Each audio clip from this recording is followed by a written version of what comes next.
Ayalur new ജീവൻ charitable ട്രസ്റ്റിന്റെ നേതൃത്വത്തിൽ വീടില്ലാത്തവർക്ക് താൽക്കാലിക ഷെൽട്ടർ ഒരുക്കി.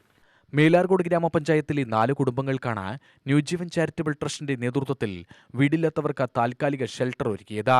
കടമ്പിടിയിൽ താമസിക്കുന്ന ശശിധരൻ, ശിവൻ പമ്പാവാസൻ, സജിത ശശികുമാർ എന്നിവർക്കാണ് വീട് നൽകിയത്. KSEB അസിസ്റ്റന്റ് എഞ്ചിനീയർ കൃഷ്ണദാസ് വീടിന്റെ താക്കോൽദാനം നിർവഹിച്ചു. ചാരിറ്റബിൾ ട്രസ്റ്റിന്റെ നേതൃത്വത്തിൽ ഗണപതി സാറാണ് അതിന്റെ മുൻകൈയായിട്ട് നിൽക്കുന്ന ഒരാൾ. സാറിൻ്റെ അതിൽ ഏകദേശം 70ഓളം വീടുകൾ ചെയ്തു കഴിഞ്ഞു. പാവപ്പെട്ടവർക്കുള്ളൊരു കൈത്താങ്ങായിട്ട് സാർ എന്നും കൂടെ നിൽക്കുന്ന തെളിവാണ്. ഈ ഭാഗത്തും സാറിൻ്റെ അയലൂർ പഞ്ചായത്തിൽ നിന്ന് ഇങ്ങോട്ടും മുടപ്പല്ലൂർ ഏരിയകളിലേക്കും കടമ്പടി ഏരിയകളിലേക്കും എല്ലാം വയനാട് വരെ സാറിൻ്റെ മഹത്വം എത്തിയിട്ടുണ്ട് എന്നുള്ളതാണ് നമുക്ക് അറിയാൻ കഴിഞ്ഞത്.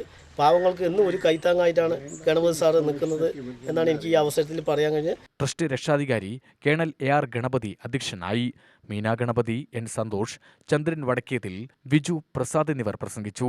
ശിവൻ സുനിത ദമ്പതികളുടെ വീട് തകർന്നത് ചൂണ്ടിക്കാട്ടി UTV നൽകിയ വാർത്തയുടെ പശ്ചാത്തലത്തിലാണ് ഇവർക്ക് ന്യൂജീവൻ ട്രസ്റ്റ് ഷെൽട്ടർ നിർമ്മിച്ചു നൽകിയത്. ഞങ്ങൾ വാടക വീട്ടിലായിരുന്നു താമസം.